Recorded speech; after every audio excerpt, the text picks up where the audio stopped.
My name is Elias Marrow, and the story I'm about to share happened on March 15, 2021. I never thought I'd be the kind of person to speak out like this. Honestly, I spent most of my life working quietly behind the scenes as a parish coordinator in a small town outside of Phoenix, Arizona. But something happened that changed me forever, and keeping it to myself feels like a betrayal of everything I believe in. I didn't come here for attention or for praise.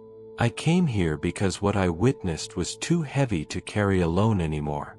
I spent over 20 years serving in the Catholic Church, attending meetings most people don't even know exist, working alongside bishops, and even traveling to Rome on special assignments. There were times when I heard conversations that would never be recorded, moments so sacred or so serious that even now, thinking back, it feels almost unreal. But none of that matters now. None of the titles or the connections mean anything compared to the truth I need to share. What I'm about to tell you is about one man, one final conversation, and one vision that I believe the world needs to hear. I got to know Pope Francis in a way I never expected. He wasn't just the face smiling through bulletproof glass, or the warm man shaking hands with crowds around the world. Behind closed doors, he was quieter, almost heavy with something you couldn't see on camera. In private moments, he would sit in silence for long stretches, his eyes clouded with a kind of sorrow I've only seen once in my life.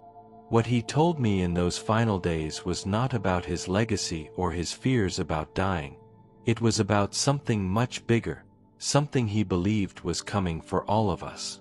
One evening, while we sat together in the small private chapel just off the side of the Apostolic Palace, Pope Francis leaned forward, his hands trembling slightly. He stared at the crucifix hanging above the altar, his voice barely above a whisper. "They're not ready," he said. "None of us are." At first, I thought he was talking about retirement or maybe about the next pope. I didn't want to believe it was anything worse. But the way his face looked, the weight in his words, I realized later it was something far, far deeper. After that night, something in me shifted. I started noticing little things around the Vatican that I had never really paid attention to before. The way some of the cardinals spoke behind closed doors, the tension in meetings that should have been routine. There was this strange undercurrent, like everyone could feel a storm coming but nobody wanted to say it out loud. Pope Francis became even more withdrawn in those last few weeks, sometimes praying for hours alone in the chapel long after everyone else had gone to bed. It was like he was standing on the edge of something, seeing things that the rest of us were too blind or too busy to notice. One morning, about 2 weeks before he passed, I found him sitting by himself near the gardens, a worn Bible open on his lap. The sun was barely up, and there was this heavy mist hanging in the air, almost making the whole scene feel unreal. I sat down a few feet away, not wanting to disturb him, but he looked over and gave me a nod, like he had been waiting for me. I'll never forget the look in his eyes. It was a kind of sadness mixed with something else, almost like urgency. Like he knew time was slipping away faster than anyone realized. He started speaking, not in a formal way like he did at Mass, but almost like a father talking to a son. He said, "Elias, the church is asleep. They think the ceremonies and traditions will protect them, but the fire is gone." His voice cracked a little when he said it, and I could feel this lump rising in my throat because deep down, I knew he was right. I had seen it too, churches half full, people going through the motions without any real hunger for God. He wasn't angry when he said it, though. He was heartbroken. As he spoke, I could feel the weight of every word settle into my chest. He said, "We have mistaken comfort for blessing. We've built cathedrals, but we've forgotten the cross." Hearing that come from the Pope himself, it shattered something inside me. I thought about all the times I had sat in church half listening, all the times I had gone through the motions without letting it touch my heart. It was like Francis could see it all, not just in me, but in the whole church, like he was staring at a body that was alive on the outside but hollow inside. He leaned back and looked up at the sky for a long moment before speaking again. "The time is coming," he said, "when the church will be tested in a way it hasn't been tested for generations. Comfort will not save us. Tradition will not save us. Only the ones who carry the fire will stand." His voice was low but firm, and there was something so final about the way he said it that it sent chills down my spine. I sat there frozen, listening, feeling like I was hearing something I wasn't even supposed to know. I didn't have the courage to ask him exactly what he meant. Part of me was afraid of the answer. But I could tell that whatever he had seen, it wasn't just an idea or a vague warning. It was something real, something close. It wasn't until later, after everything happened, that I would realize how prophetic those moments were, and how desperately he had been trying to prepare us for what was about to unfold. In the days that followed, I watched Pope Francis with different eyes. Every small thing he did felt heavy with meaning, like he was carrying a secret that no one else was willing to acknowledge. He spent more and more time alone in prayer, sometimes in places he used to avoid simply because of the constant attention. Now, he didn't seem to care who saw him kneel for hours, sometimes whispering prayers so softly I couldn't even catch the words. There was a desperation in the way he prayed, like he was fighting for something, or someone he knew was slipping away. One night, just a few days before he passed, I found him in the small side chapel near the old library. It was well past midnight, and the only light came from a single flickering candle near the altar. I almost turned around and left, but something told me to stay. I sat on one of the back pews, silent, watching him pray.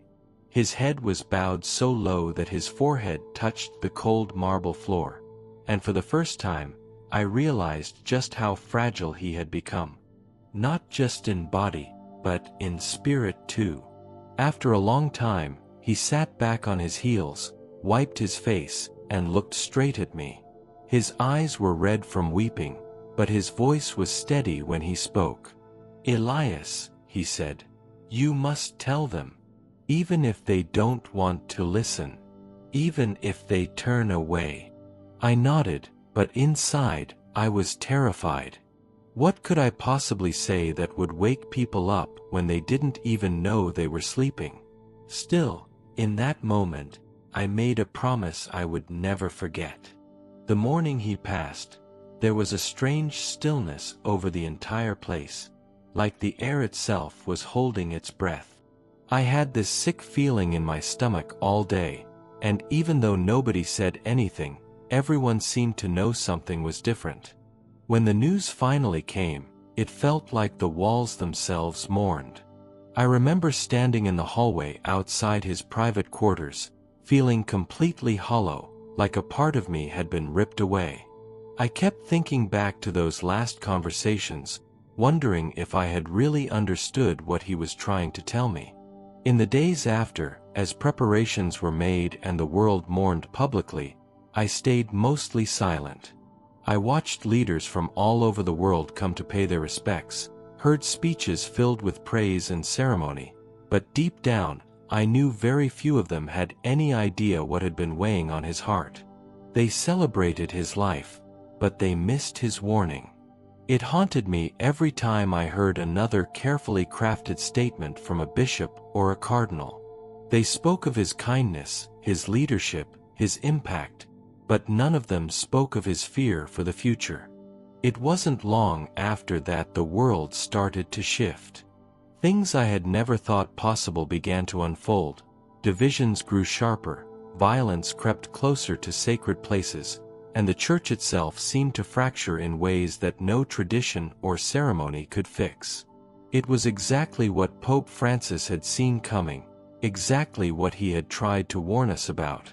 And as I sat alone many nights replaying his words in my mind, I realized that keeping silent was no longer an option.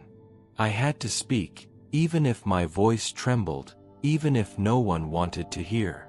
I started writing everything down, every conversation, every detail I could remember, terrified that somehow it would slip away from me.